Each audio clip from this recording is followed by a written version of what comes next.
안녕하십니까. 오늘도 저희 채널을 시청해 주셔서 감사합니다.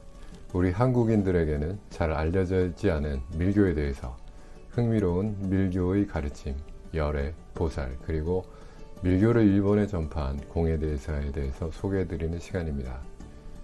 오늘은 밀교를 일본에 전파한 공예대사에 대한 일대 8번째 편, 스승을 이별하다 편입니다. 우선 지난 7편에 말씀드린 내용을 간단하게 요약하면서 시작하겠습니다. 후카이는 불교에 기위해서 대일경을 얻었으나 일본에 이를 가르칠 스승이 없어서 당나라로 유학을 떠나죠. 태풍을 뚫고 당나라에 도착해 밀교의 대가 해과를 만나 제자가 됩니다.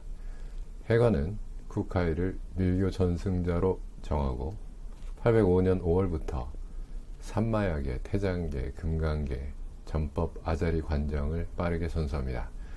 후카이는 만다라 의식에서 대일열애와 인연을 맺었고 해과로부터 편조금강이라는 관정명을 받아 지도자급 승려인 아자리가 됩니다. 해과는 후카이에게 역대 조사들로부터 물려받은 밀교를 전했고 전승자의 증거로 스승 해과로부터 승복인 가사를 받게 됩니다. 지금 보이는 그림이 스승 해과로부터 가사를 받는 그림입니다. 그 밖에 후카이를 위해 많은 제자들이 만다라를 그리게 하고 경전을 베끼게 하고 법구도 만들게 합니다. 지금 보시는 것들이 밀교 법구인데요. 총칭해서 금강저라고 부릅니다. 양쪽으로 뾰족하게 된 것이 칼날이고요. 칼날이 5개면 5고저, 3개면 3고저, 1개면 독고저입니다. 1990년대 한국에서 공자광이라는 일본 만화가 소년들 사이에 인기가 상당히 많았었는데요. 젊은 밀교 승려가 악마들을 퇴치하는 만화였죠. 그때 주인공인 공작이 퇴마를 할 때 주로 사용했던 무기가 이 독고저였죠. 이 영상을 보시는 분들 중에도 이 만화의 영향을 받아 밀교나 퇴마에 관심이 많으신 분들이 계실 텐데요.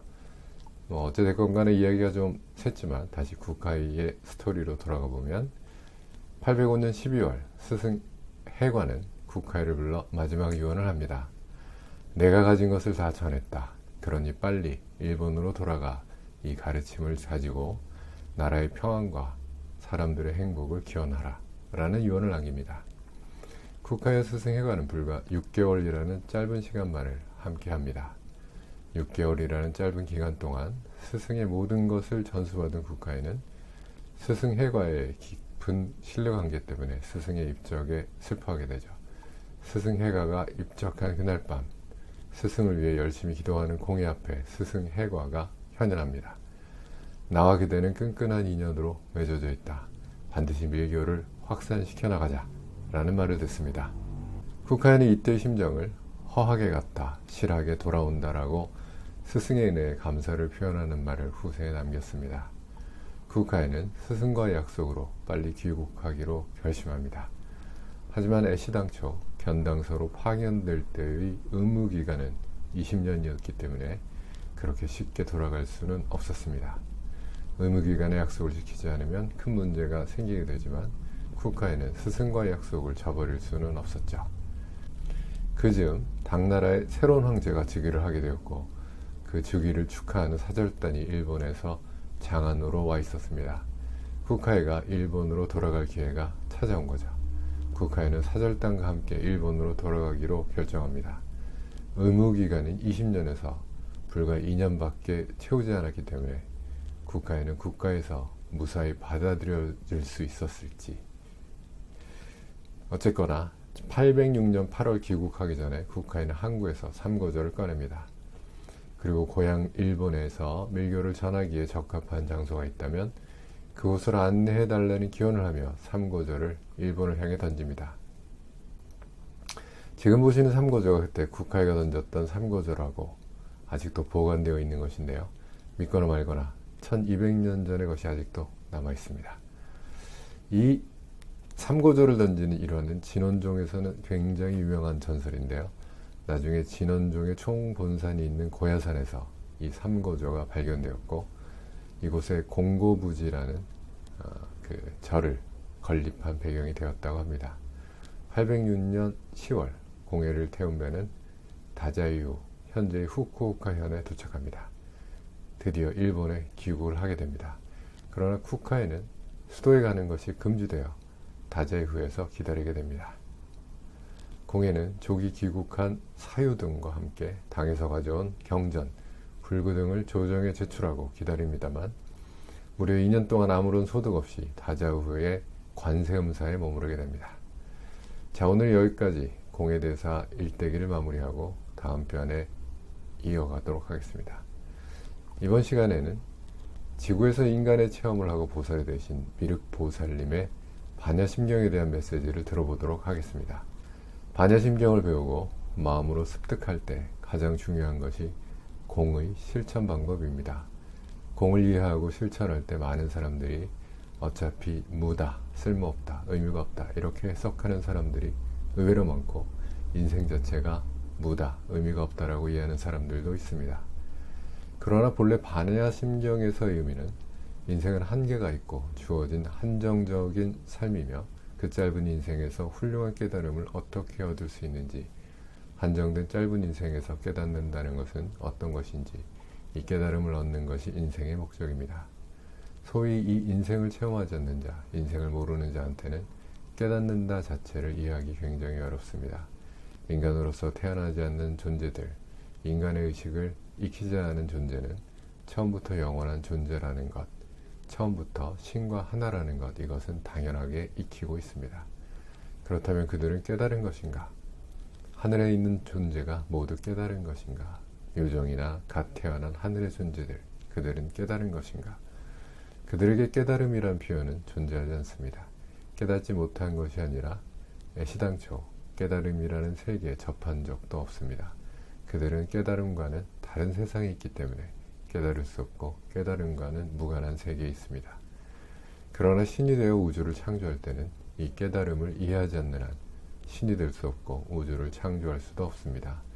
항상 빛의 세계에 있는 존재, 예를 들어 인간으로 말하자면 처음부터 유복한 집에서 태어나 평생 그 집에서만 생활해서 자신의 가족 안에서만 인생을 체험했다면 그들이 깨달음을 얻을 수 있을까요? 기본적으로는 매우 어렵습니다. 인간으로서 체험을 하게 되면 인간으로서 필요한 배움이 반드시 이루어지기 때문에 그 인생에서는 깨달음을 얻지 못할지 몰라도 그 자체는 카르마가 되고 다음 인생에서는 깨달음을 의식하게 만드는 인생이 만들어져 갈 것입니다. 처음에 완전히 채워진 부유함 속에서만 인생을 마쳤을 때 그 인생은 부유할지도 모릅니다만 인간으로서의 영혼은 미완성이고 불충분해서 어떻게든 다음의 인생이 만들어집니다. 다음 생 이후 인간으로서의 배움을 모두 끝내기 위해 몇 번이나 다시 태어나고 고통을 체험하며 깨달음을 구하고 최종적인 깨달음의 경지에까지 진화를 거듭할 것입니다. 지금 깨달음을 어떻게 얻게 될까요? 깨달음을 얻고자 불교의 가르침, 석가모니의 가르침, 반야심경 등 여러 곳에서 공부를 하고 있습니다.